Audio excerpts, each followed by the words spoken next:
নমস্কার, আমি শ্রুতি। আপনারা দেখছেন ফ্রেন্ডস ফেলোশিপ মিনিস্ট্রি। আমরা বিভিন্ন পর্ব উপস্থাপনের মাধ্যমে আপনাদেরকে বোঝানোর চেষ্টা করি যে সেই সর্বশক্তিমান মহান পরমেশ্বর পিতার আশীর্বাদ আমাদের প্রত্যেকের জীবনে থাকাটা কতটা জরুরি। আজ আমার সঙ্গে যিনি রয়েছেন তার বয়স খুবই অল্প, কিন্তু এই অল্প বয়সেই তিনি বিভিন্নভাবে বিধ্বস্ত, পরিশ্রান্ত, ভারাক্রান্ত হয়েছিলেন। জানবো তিনি কিভাবে ঈশ্বরের সান্নিধ্যে এলেন এবং তার জীবন পুনরায় নতুনভাবে শুরু করলেন। কারণ পরমেশ্বর পিতা বলেন প্রত্যেকের জীবনে আনন্দ থাকাটা জরুরি এবং ঈশ্বর চান আমাদের প্রত্যেকের জীবন আনন্দময় হোক এবং আমাদের জীবনের প্রত্যেকটি দিন সুন্দর হোক। আজ আমার সঙ্গে যিনি রয়েছেন তিনি কিভাবে সুন্দরভাবে জীবনযাপন করছেন তা সবিস্তারে তার কাছ থেকেই জেনে নেব। চলুন আজকের পর্ব শুরু করছি পরিচয়ের মাধ্যমে। নমস্কার ম্যাম, আপনার পরিচয়। নমস্কার। তো ধন্যবাদ করি শ্রী মহান গুরু যিশুর নাম থেকে পরমেশ্বর পিতাকে করি অসংখ্য অসংখ্য ধন্যবাদ এবং গুরু যিশুকেও করি অসংখ্য অসংখ্য ধন্যবাদ। নাম স্বর্ণালী বিশ্বাস, বাড়ি সোনারপুর কামালগাজী। তো ম্যাম, প্রথমত যে বিষয়ে জানবো, আপনি ঈশ্বরের সান্নিধ্যে কিভাবে এলেন? আমি একজন নার্স। এরকম যখন ইনস্টিটিউটে যখন কাজে ঢুকলাম, প্র্যাকটিক্যালে যখন আমাকে হসপিটালে পাঠানো হলো, এরকম একদিন কাজ থেকে আসছি বাড়িতে, তো রাস্তা থেকে এপার থেকে ওপার ক্রস করলাম যখন, তো হঠাৎ করে কাঁধে মানে ব্যাগটাকে পেছন থেকে খুব জোরে টান মনে হলো। তো মনে হলো যে পেছন থেকে কেউ টেনেছে ব্যাগটা। তো যখন পেছন ঘুরে এরকম দেখলাম তো কাউকে দেখতে পাইনি, কিন্তু বুঝতে পারছি যে কাঁধের মধ্যে কেউ জড়িয়ে রয়েছে। তো যখন বুঝতে পারছি না, কিন্তু মানে নিজেরই অদ্ভুত লাগছে যে কাঁধের মধ্যে কি জড়িয়ে রয়েছে। তো ওই অবস্থায় বাড়িতে যখন এলাম, তো সারা রাস্তা ওরকমভাবে বাস বলো মেট্রোতে বলো পুরোপুরি ওরকমভাবে এসছি। একটা ভারী মনে হচ্ছে। হ্যাঁ, মানে কাঁধের মধ্যে কেউ একজন মানে জড়িয়ে থাকলে কাঁধের মধ্যে যেরকম হয়, এটা আপনি ফিল করছেন, কিন্তু আপনার আশেপাশে কেউ দেখতে পাচ্ছেন না। আচ্ছা, তো তখন যখন এরকম বাড়ি এসে এরকম রেস্ট নিচ্ছি, শুয়ে আছি, তো গলা হঠাৎ করে দেখছি কেউ চিপে ধরেছে। বুঝতে পারছি যে নিঃশ্বাস নিতে পারছি না, কষ্ট হচ্ছে। তখন ঘরের মধ্যেই একটা গো গো করে আওয়াজ হচ্ছে এবং বাইরে বাবা শুয়ে আছে। বাবাকে যে ডাকবো সেই ক্ষমতাটুকু আমার ছিল না। তো অনেক জোরে এরকম আওয়াজ করাতে বাবা যখন এরকম ছুটে এলো, তো বাবাকে ইশারা করে বলছে যে আমার গলা থেকে এরকম হাত নামাতে। তো বাবা সেখানে বলছে যে কাজের স্ট্রেসের জন্য এই প্রবলেমগুলো হচ্ছে, একটু রেস্ট নিয়ে ঠিক হয়ে যাবে। তো বাবাকে সেখানে বলে বোঝাতে পারছি না যে আমার কষ্ট হচ্ছে। তো এরকম চুপচাপ বিছানায় শুয়ে আছি, কিন্তু হঠাৎ করে কেউ একজন যে পা ধরে, বাঁ পা ধরে এরকম যে টেনে নিচে নামিয়েছে, খুব জোরে খাট থেকে এরকম নিচে নেমেছি তখন বাবাকে বলছি যে বাবা আমাকে পা ধরে কেউ টানছে। তো বাবা কেউ দেখতে পাচ্ছে না, মাও ছুটে এসছে, বাবাও ছুটে এসছে, বলছে কি হয়েছে? আমি বলছি বাবা আমাকে কেউ পা ধরে টানছে। বলছে তুই হয়তো আজকে খুব মানে খাটাখাটনি করেছিস, ওই জন্যই অসুবিধাগুলো হচ্ছে। তো তারপর মানে একজনকে বাইরে এরকম দেখতে পাচ্ছি যে ঘরের বাইরে যিনি এরকম দাঁড়িয়ে রয়েছে, হাতে একটা বই রয়েছে, পড়ছেন। আর তিনি যে ভাষায় কথা বলছেন, সে যতই ভাষাগুলো কথা বলছেন আমার তত কষ্ট হচ্ছে, আমি কথাগুলো নিতে পারছি না এবং সারা শরীর কি জ্বালা করছে ভীষণ। সমস্ত কিছু আপনি দেখতে পাচ্ছেন, কিন্তু আপনার বাবা মা কেউ এগুলো দেখতে পাচ্ছেন না। বলছি কেউ বিশ্বাসও করছে না। বলছে তোর কাজের জন্য এগুলো হচ্ছে, তুই হয়তো নিশ্চয়ই স্ট্রেস থেকেই হচ্ছে। স্ট্রেস থেকেই হচ্ছে। বলছে তুই হয়তো ঘুমিয়ে নে, ঠিক হয়ে যাবে। তো এরকম তারপর যখন এরকম পা ধরে গেটের বাইরে নিয়ে যাচ্ছে, তখন এরকম আমি খাটের পায়া জড়িয়ে রয়েছি, যে বুঝতে পারছি না কি করব। এরকম আমারই পিসি, বড় পিসি, ওনার কাছ থেকে এরকম ঈশ্বরের বার্তা শুধু শুনেছিলাম যে পরমেশ্বর পিতার ধন্যবাদ, গুরু যিশুর ধন্যবাদ দিলে যে কোনো পরিস্থিতি থেকে উনি উদ্ধার করতে পারেন। তো তখন এরকম খাটের পায়া জড়িয়ে রয়েছি, তো বলছে যে তুমি কোন পিতা এরকম রক্ষা করো, আমার খুব কষ্ট হচ্ছে। কারণ তো এরকম যখন ও পা ধরে টানছে, আমি বলছি পিতা ও ওই হাত ধরে টানো, আমি তো ওর সাথে যাব না। তো যখন এরকম বাবা তো কেঁদে ফেলছে, যে বলছে তুই হয়তো ভুলভাল বকছিস, তোর কি হয়েছে? কাউকে আমি বলে বোঝাতে পারছি না যে আমার সাথে হচ্ছেটা কি। তো বাবা এরকম বলছে তুই ঘুমিয়ে পড়, খেয়ে দে। তো এরকম যখন খেতে যাব, তো ঘরের দেয়ালে এরকম কি আরবি ভাষা দেখতে পাচ্ছি। বাবাকে বলছি বাবা এগুলো কি লেখা? হ্যাঁ, তো বলছে ওসব কিছু না। হ্যাঁ, তো আমি তো কিছু দেখতে পাচ্ছি না, তুই হয়তো ভুল দেখছিস, তুই হয়তো এমন কোনো ক্রিটিক্যাল পেশেন্ট কেয়ার করেছিস, হয়তো তার জন্যই এরকম অসুবিধা হচ্ছে। তো এরকম রাতে যখন ঘুমাই, তো ঘুমের মধ্যে স্বপ্ন দেখছি যে আমাকে কেউ ধরে খুব মারছে। তো সেখানে পরের দিন সকালে যখন ঘুম থেকে উঠে দেখি, তো সারা শরীরে এরকম আঁচড়ের দাগ এবং চাবুকের দাগ দেখতে পাই, হাতে গলা এরকম ঘাট। তো আমি এপার থেকে এপার ঘুরাতে পারছি না, এতটাই কষ্ট হচ্ছে। বিছানা থেকে উঠবো যে দাগগুলো আপনার বাবা মা দেখতে পাচ্ছে? হ্যাঁ, বাবা মা দেখতে পাচ্ছে, পুরো লাল স্পট হয়ে গিয়েছে এবং মারের যে দাগ পুরো এরকম গা হাত পায়ে ফুটে উঠেছে। তো এরকম কোনোভাবে বিছানা থেকে উঠেছে এবং মাকে বলছি যে মা আমার কিছু ভালো লাগছে না। তো এরকম বাইরে মাছ কাকু এসছেন মাছ কিনতে, তো মাছ দেখে আমার ইচ্ছে করছে কাঁচা মাছটা আমি খেয়ে নিই।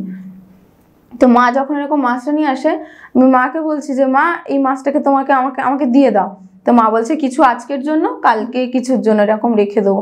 তো আমার মাছটা দেখে এতটাই লোভ লাগছে যে মানে ওই মাছ আমি যেন আগে কোনোদিন খাইনি আর ফার্স্ট টাইম দেখছি। তো মাকে বলছি, মা যখন এরকম কড়াই মাছ দিয়েছে আমি বলছি আমাকে মাছটা দিয়ে দাও, আমি ওটা কাঁচাই খাবো। তো মা বলছে তুই পাগল হয়ে গেছিস। হ্যাঁ, তো সেখানে মা এরকম আমাকে বকা দিল। হ্যাঁ, আমি বলছি না মা আমাকে মাছটা দাও। তো ঘরে এরকম 8-9 জনকে ঘোরাঘুরি করতে দেখেছি, এপার থেকে ওপার এরকম যাচ্ছে। আমি মাকে বলছি মা ওই দেখো কেউ যাচ্ছে ওপার থেকে এপার। মা বলছে তুই ভুলভাল যেমন বকছিস তেমন ভুলভাল কাজও করছিস। তো এরকম যে এগুলো কতদিন ধরে চলছিল? 4-5 দিন। 4-5 দিন ধরে। তো যখন এগুলো চলছিল তো আপনি ট্রিটমেন্ট করাননি কোথাও? না ট্রিটমেন্ট না হসপিটালে যাওয়ার বিষয় হয়নি। এখানে পাশে এরকম যে ভরের বিষয় জগদীশ বিষয়, তো সেখানে এরকম যখন নিয়ে গেল, তো সেখানে যখন এরকম ওখানকার মাদুলি বিষয় দিল, তো বললো এরকম আপনার মেয়েকে জিনে পেয়েছে। তো এই বিষয় মানে যে মানে মাদুলি দিল, তো বললো এরকম গায়ে রাখতে, তো ওটা রাখলে কি ও শরীরের মধ্যে প্রবেশ করতে পারবে না, তো এরকম আশেপাশে থাকবে কিন্তু আপনার মেয়ের কি কোনো ক্ষতি করতে পারবে না। তো এরকম আমি ফিল করতে পারতাম আমার পাশে কেউ রয়েছে, এরকম ঘোরাফেরাও করতো। তো ওই মাদুলি নেওয়ার পর কি কোনো উপশম হয়েছিল? বা মাদুলি নেওয়ার পর আমার শরীরের ভেতর কষ্ট হতো না, কিন্তু যে আশেপাশে কেউ রয়েছে সেরকম একটা আতঙ্কে থাকতাম, বুঝতে পারতাম যে আমি যে চলছি আমার সাথেও কেউ চলছে। হ্যাঁ, তো এই বিষয় তো ছিলই। তারপরে আরেকটা বিষয় যে নার্সিংয়ে দিন এরকম আইসিইউতে আমার ডিউটি পড়েছিল। আইসিইউতে ডিউটি পড়েছিল যখন এরকম প্রথম 3 মাস কাজ করি, তো আস্তে আস্তে আমি বুঝতে পারছি যে আমার শরীর কি খুব উইক হয়ে যাচ্ছে ভেতর থেকে, কারণ খাওয়া দাওয়া টাইম টু টাইম হতো না। যেরকম পেশেন্ট আসতো সেরকম কেয়ার করতে হতো। তো সেখানে এরকম পেশেন্ট যেরকম আসতো, তো সেখানে এরকম খাওয়া দাওয়ার টাইম পেতাম না। এরকম ওপর থেকে যখন সিঁড়ি আপ ডাউন করতাম আমি পারতাম না, পুরো মাথা ঘুরতো, এমনকি পড়ে গেলে মনে হতো যে এক্ষুনি আমি হয়তো মারা যাব। তো দিন যত যাচ্ছে এরকম ব্লাড ভমিটিং হতো, বমির সাথে রক্ত উঠতো এবং কি পটির সাথেও রক্ত হতো। তো প্রথমে বিষয়টাকে গুরুত্ব দিইনি, বাবা মার থেকেও লুকিয়ে গিয়েছিলাম। বাড়িতে যখন এরকম ব্লাড পটি হতো তো সেখানে বাবা কাউকে বলিনি। দিন বিষয়টা আরো বেড়ে যাচ্ছে যখন আমি হাঁটতে পারছি না এবং শরীর কি ফুলে যাচ্ছে, সাদা ফ্যাকাশে হয়ে যাচ্ছিলাম। মানে দূর থেকে দেখলে কেউ বলবে যে এর হয়তো কোনো কিছু একটা হয়েছে, এরকম সবাই বলতো। আপনি তো নার্স, মানে মেডিকেলি মোটামুটি আপনার কোনো জ্ঞান বা ধারণা আছে, তো এর কারণে আপনি ট্রিটমেন্টের কথা ভাবেননি? হ্যাঁ, ট্রিটমেন্টের কথা তারপরে ভেবেছিলাম।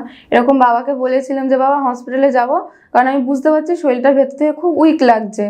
তো বাবা সেদিন আমার বার্থডে ছিল, তার সেদিন এরকম কাজ থেকে এসেছিলাম, কাজে ওখানে খুব বাড়াবাড়ি হয়ে গিয়েছিল, 8 বার বমি হয়েছিল এবং অনেকবারই মানে কি ব্লাড মানে কি বলবো ব্লাড সাথে বমি হয়েছিল।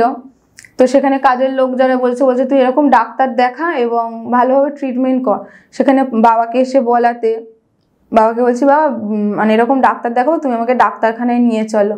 বাবা যখন পরের দিন এরকম ডাক্তারখানায় নিয়ে গেলো, শিয়ালদা স্টেশন থেকে নেমেছি, তো যখন এরকম ট্রেন থেমেছে নামার আর ক্ষমতা নেই, মানে নামার সাথে এরকম মাথা কি ঘুরে গিয়েছে। বাবা কোনো মতো আমাকে ধরে নিয়ে গিয়ে এমার্জেন্সিতে সামনে যখন দাঁড় করালো, তো সেখানে এরকম মাথা ঘুরে গিয়েছিল। তো এমার্জেন্সিতে যখন অ্যাডমিট করলো, তো সাথে এরকম চ্যানেল হলো, ফ্লুইড লাগালো। তো ডক্টর এসে যখন দেখছে তো পেটে এরকম চাপ দিচ্ছে, তো আমি পাগলের মতো চেঁচামেচি করছি। তো সেখানে যখন এরকম ডক্টর বললো যে এই পেশেন্টের কি হয়তো মানে কি বলবো খুব ক্রিটিক্যাল অবস্থা হয়েছে, আপনারা এই বিষয়টাকে ফেলে রেখেছিলেন, প্রথমে গুরুত্ব দেয়নি, পেশেন্টের বাড়াবাড়ি করে নিয়ে এসে আপনারা এখন এখানে নিয়ে এসছে। তো বাবাকে সেই বিষয়ে বকাঝকা করছিল। তো ডক্টর কি সাথে এরকম বললো এইচডিউতে শিফট করে দিতে। তো তখন এরকম এইচডিউতে শিফট করে দেওয়া হলো। তো যিনি ডক্টর ছিলেন এরকম ডক্টর দেখতে এসে বলছেন তো পেশেন্টের তো খুব ক্রিটিক্যাল অবস্থা, পেশেন্টকে না বাঁচানোও যেতে পারে, কারণ পেশেন্টের যা সিচুয়েশন বলছে অনেক শেষে নিয়ে এসছে। এরকম আপনার কি হয়েছিল? কারণ পেটের মধ্যে এতটাই জ্বালা করতো আমি কাউকে বলে বোঝাতে পারবো, মানে সামান্য একটা আঝোলা তরকারি খেলেও সেখানে এরকম খুব জ্বালা করতো আর সর্বশরীর জ্বালা করতো। সেখানে শারীরিক দিকে অসুস্থতার কারণে আমার মানে কি বলবো মেন্টালি মানে কারোর কথা ভালো লাগতো না, মানে কেউ হয়তো ভালোই কথা বলছে সেখানেও খিটখিটে মেজাজ হয়ে যেত। এটা আপনার অসুস্থতার কারণে হতো? হ্যাঁ, কারোর কোনো কথাই ভালো লাগতো না। তো সেখানে যখন এরকম ডক্টর দেখলেন তো বললেন ইউএসজি করার জন্য। তো সেই দিন এরকম পুরো না খাইয়ে রেখেছিলেন। তো পরের দিন যখন এরকম ইউএসজি করতে নিয়ে যান তখন ওভারিয়ান সিস্ট ধরা পড়ে। তো ডক্টর ফের এসে পুনরায় চেক আপ করলো এবং ব্লাড টেস্ট হলো, এরকম ব্লাড দিতেও বললো কারণ ব্লাডের পরিমাণ খুব কম ছিল। তো এরকম সিরিঞ্জ পাম্পও চলেছিল, 2টো সিরিঞ্জ পাম্প চলেছিল। তো সেখানে ডক্টর যখন ইউএসজি করে ওভারিয়ান সিস্ট ধরা পড়ে। তো তারপর ডক্টর বললো ওভারিয়ান সিস্ট ইউএসজি করে ধরা পড়েছে, এতে পুরো ক্লিয়ার রিপোর্ট এরকম আসেনি, তো ওকে এন্ডোস্কোপি করতে হবে। তো এন্ডোস্কোপি করে যদি না কিছু রিপোর্ট পাই তখন কোলোনোস্কোপি ভাবা যাবে।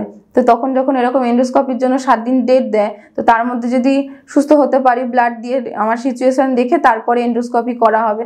তো ফের পুনরায় এরকম ব্লাড টেস্ট হলো। তো ডক্টর বললো যে ওকে এন্ডোস্কোপি করতে হবে কারণ যা খাচ্ছি তখনও বমি করে তুলে দিচ্ছে, এরকম বিছানা থেকে যে বেড থেকে উঠবো সেই ক্ষমতাটুকু ছিল না, 2 পা হাঁটতে পর্যন্ত পারতাম না। আমাকে এরকম যিনি এইচডির মাসি ছিলেন ধরে ধরে নিয়ে যেতেন বাথরুমে বলো চারিদিকে যদি ঘোরানো হতো।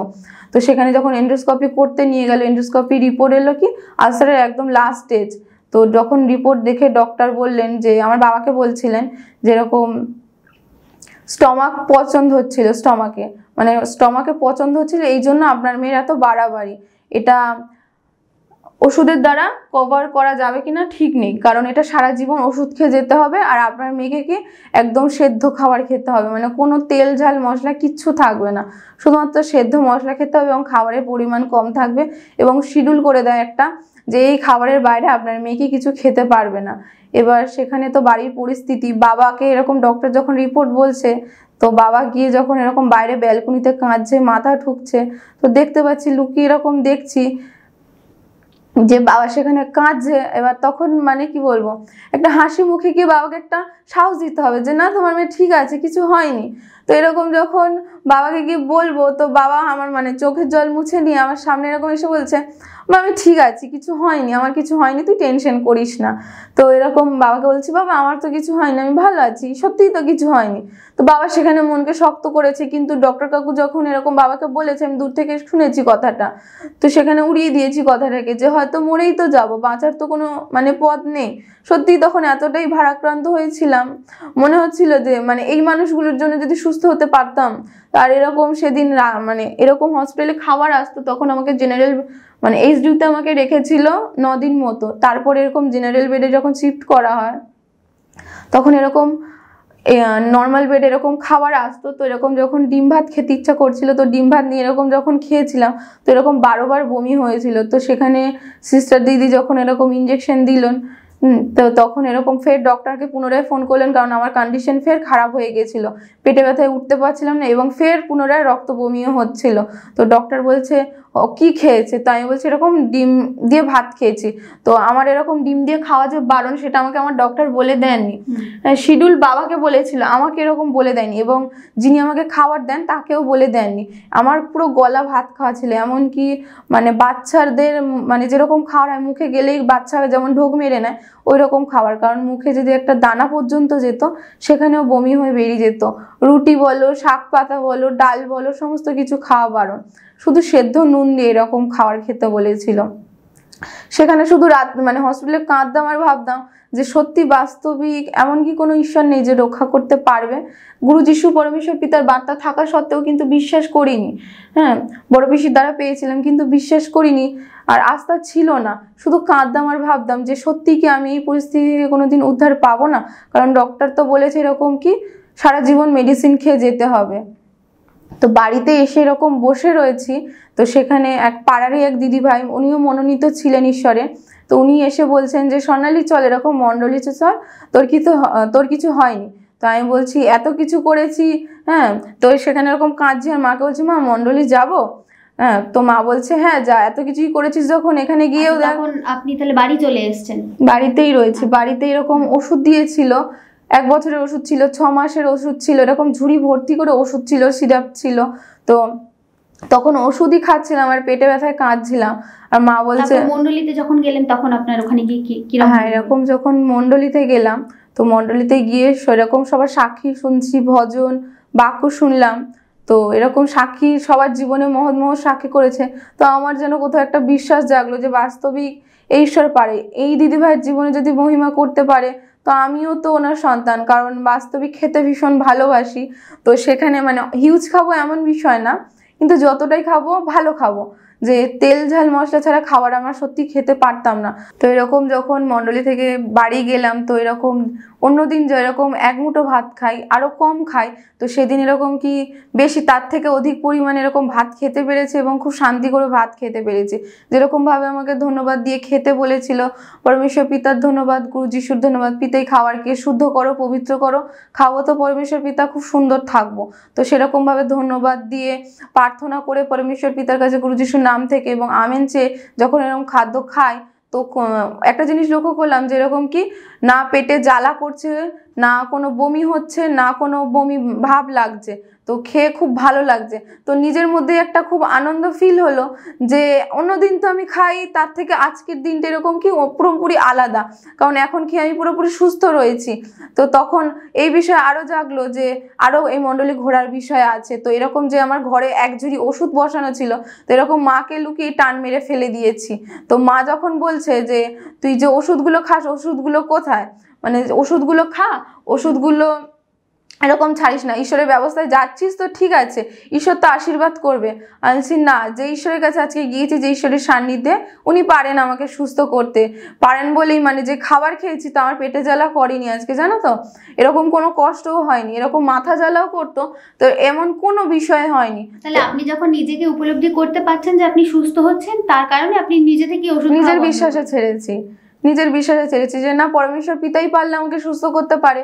কারণ ওই মৃত্যুর মুখ থেকে, কারণ এতদিন আমি খেয়েছি খাবার দাবার সমস্ত কিছু খেয়ে কি বমি হয়েছে এবং পেটে জ্বালা, পেট গুলানো বলো, পটি বলো, রক্ত বমি বলো, সমস্ত কিছু বেড়েছে, বই কমেনি না, উপশম কোনো কিছুতেই হয়নি। কিন্তু পরমেশ্বর পিতা ধন্যবাদ, গুরু যিশুর ধন্যবাদ দিয়ে প্রার্থনা করাতে পিতা আশীর্বাদ করেছে যিশু দাদার দ্বারা। আচ্ছা, এটা তো আপনার পেটের যে সমস্যা ছিল সেটা সুস্থ হয়েছে। তো কিছুক্ষণ আগে আপনি বলছিলেন যে আপনি অনুভব করতেন যে আপনাদের বাড়িতে কেউ ঘোরাঘুরি করছে বা আপনার সঙ্গে কেউ আছে, সেই বিষয়টা কি হলো? এতদিনে কি সেটা নর্মালি সেরে গেছিল নাকি সেটা? তো মণ্ডলী আসাতে ওই বিষয়ে যখন এরকম প্রার্থনা করি, তো এরকম যখন মণ্ডলীতে আসাতে দিন দিন যখন ঈশ্বরের বিষয়ে মন লাগাতে শুরু করলাম, তো এরকম আমাকে অঙ্গীকার করা হলো এবং যেরকম অন্য ভাষা পরমেশ্বর পিতা যে অন্য ভাষা শেখালেন, তো এরকম প্রার্থনা করছি, অন্য ভাষা করছি, তো এরকম দেখতে পাচ্ছি যে অসুচি এরকম দেখতে পেতাম, যিনি মারতেন আমাকে, তো এরকম দেখতে পাচ্ছি দরজা খুলে যে ঢুকছে পুরো আমি দেখতে পাচ্ছি। তো সেখানে যখন এরকম অন্য ভাষা ধন্যবাদ দিয়ে যখন ঘুরে করলাম, তো দেখতে পাচ্ছি যে অসুচি আমাকে মারতো দাঁড়িয়ে থাকতো, তো এরকম নত হয়ে যাচ্ছে পুরো মাটির সাথে, এরকম মানে কি বলবো, হামাগুড়ি দিয়ে কেউ চললে যেরকম ভাবে চলে, তো ওরকম ভাবে মাথা নত হয়ে যাচ্ছে এবং আমার দেখে বিষয়টা ভালো লাগছে যে এতদিন আমি কষ্ট পেয়েছিলাম এর জন্যই আমাকে কি এরকম মারধর করতো, আজকে ঈশ্বর যে শক্তি দিয়েছে এই শক্তির কাছে কি ও নত হচ্ছে এবং ঈশ্বরের প্রতি আরো যে বিশ্বাস ছিল তার দ্বিগুণ হলো এবং ভরসা আরো বাড়লো যে বাস্তবিক এখন আর তাদের দেখতে পান এরকম কিছু? না, এখন আর তাদের দেখতে পাই না। এখন পরমেশ্বর পিতার আশীর্বাদে খুব সুন্দর উনি মহিমা করেছেন এবং এত সুন্দর। যেখানে আরো একটা বিষয় ছিল, যেখানে এরকম ক্লাস 9-এ পড়তে এরকম বান্ধবীদের সাথে সাইকেল চালাতে গিয়ে ব্যাগ ঘুরতে গিয়ে এরকম অ্যাক্সিডেন্ট হয়েছিল, তো সেখানে এরকম ছিটকে গিয়ে সাইকেল থেকে পোস্টার এরকম আঘাত লেগেছিল কোমরে। তো কোমরে আঘাত লাগাতে প্রথমে তো বিষয়টাকে গ্রাহ্য করিনি, দিন দিন যত যাচ্ছে এরকম ব্যথা কি প্রচুর পরিমাণে বাড়তে রয়েছে, পাগলের মতো ছটকাতাম ব্যথাতে এবং বাড়ির সবাইকে বলতাম যে আমার পিঠের ওপর উঠে দাঁড়াও এবং আমার খুব কষ্ট হচ্ছে, পারলে ইট চাপিয়ে দাও আমার পিঠের ওপর। তো বাড়ির তো সবাই অসহ্য হয়ে যেত, কারণ প্রত্যেকটা দিন যদি এরকম পিঠে ব্যথা বলি, তো যে কোনো বাড়ির পরিস্থিতি মানে বাবা মা অসহ্য হয়ে যাবে, কারণ একদিন দুদিন সহ্য করবে, প্রত্যেক দিন সেখানে যখন এরকম বলতাম বাবা মা অসহ্য হয়ে যেত, বলে তুই চুপ কর, তোর প্রত্যেক দিন ওই কথা, তুই ওষুধ খা, ডাক্তারের ওষুধ খাস না বলেই হয়তো এরকম হচ্ছে।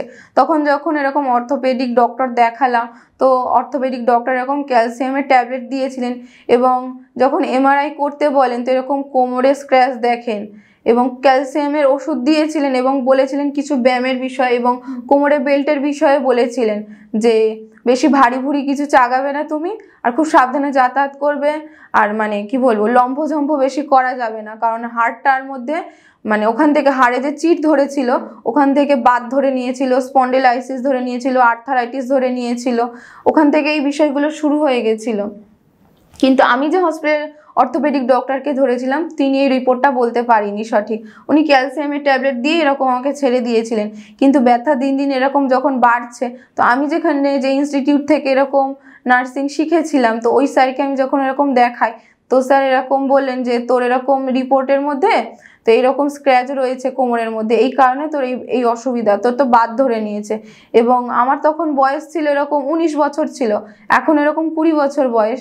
তো এরকম স্যার যখন বললেন তো এরকম সারা জীবন তোকে ওষুধ খেয়ে যেতে হবে এবং তোকে মাটিতে শুতে হবে, বিছানা কোনো গদিতে তোকে স্পন্ডাইলাইসিসের প্রবলেম আছে তার কারণে গদিতে শোয়া যাবে না, এরকম পুঁইশাক বলো ডাল বলো এরকম সমস্ত খাবারকে এরকম বাদ দিতে হবে, বালিশ ঘাড়ে নেওয়া যাবে না, বালিশটাকে পিঠের নিচে রাখবি, মানে যেখানে স্ক্র্যাচ পয়েন্ট আছে তার নিচে রাখবি, এরকম আরাম পাবি।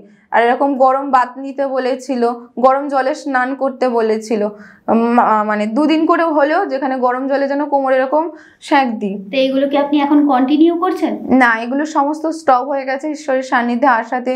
পরমেশ্বর পিতা ওই প্রবলেম থেকেও আশীর্বাদ করেছে এবং এখন এতটাই সুন্দর আছি, যেখানে বাবাকে উঠে দাঁড়াতে হতো, মাকে পিঠের ওপর উঠে দাঁড়াতে হতো, সেখানে এরকম কোনো মানুষের সাহায্য ছাড়াই পরমেশ্বর পিতা আমাকে খুবই ভালো রেখেছে এবং সুখে স্বাচ্ছন্দ্যে জীবনযাপন করছি। আর যেখানে আলসারের বিষয় বলবো, যেখানে ব্ল্যাক স্টুল হতো, এরকম ব্লাড ভমিটিং হতো, সেখানে কিছুই হচ্ছে না, সেখানে পরমেশ্বর পিতা আশীর্বাদ করেছে। এবং যে মাথা জ্বালার বিষয় ছিল, সমস্ত কিছু পরমেশ্বর পিতার সান্নিধ্যে আসাতে পরমেশ্বর পিতা আশীর্বাদ করেছে। আনন্দে আছেন? হ্যাঁ, বাস্তবে আপনার বয়স কত যে এত কম বয়সে এত রকম সমস্যা? তো যখন এরকম জিনের বিষয় ছিল তখন তো এরকম 19 ছিল, আর কোমরে যে স্ক্র্যাচের বিষয় ওটা তো আমার 15 বছর বয়স ধরে ছিল। ম্যাম, তাহলে এখন আপনার ভবিষ্যতের পরিকল্পনা কি? এখন তো আপনি সুন্দরভাবে জীবনযাপন করছেন এবং তার সঙ্গে আপনি কি নার্সিংটা কন্টিনিউ করছেন? এখন নার্সিংটা অফ রেখেছি, কিছুদিন পরে আবার কন্টিনিউ করব।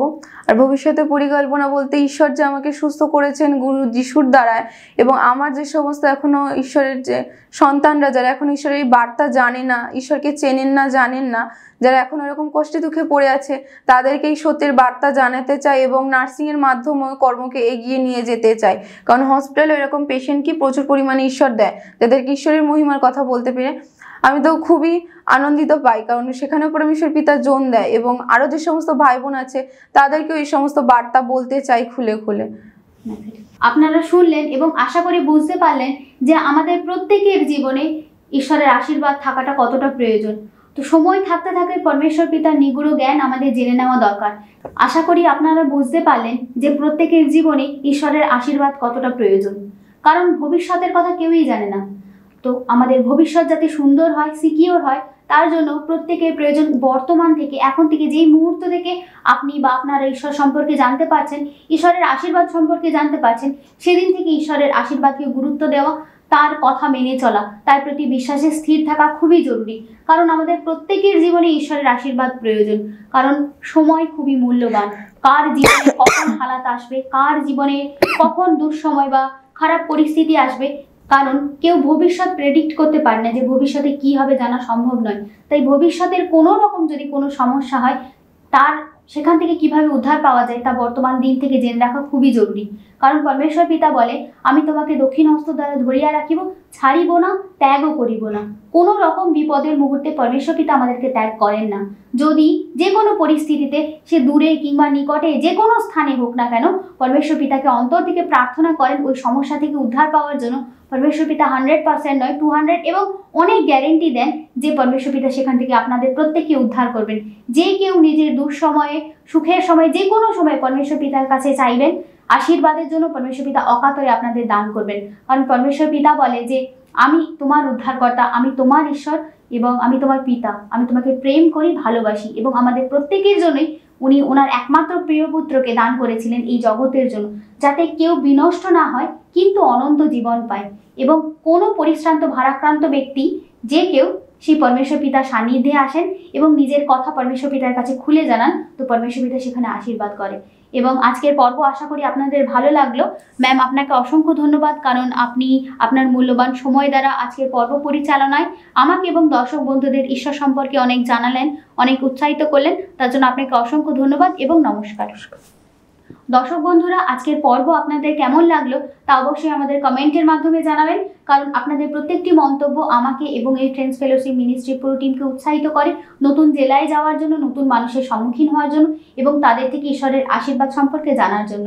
এবং আপনাদের তাছাড়াও যদি কোনো সমস্যা থেকে থাকে কিংবা কোনো প্রশ্ন থাকে যার উত্তর আপনারা খোঁজার চেষ্টা করছেন কিন্তু পারছেন না, স্ক্রিনে দেওয়া হোয়াটসঅ্যাপ নাম্বারে SMS এর মাধ্যমে আমাদের সঙ্গে যোগাযোগ করতে পারেন। আপনার প্রশ্নের কথা আমাদেরকে জানাতে পারেন। আমরা যথাযথ প্রচেষ্টা করব আপনাদের সেই সমস্ত প্রশ্নের উত্তর দেওয়ার। আপনাদের প্রত্যেককে অসংখ্য ধন্যবাদ এত সময় আমাদের সাথে থাকার জন্য। আপনাদের প্রত্যেককে আরও একবার অসংখ্য ধন্যবাদ এবং নমস্কার।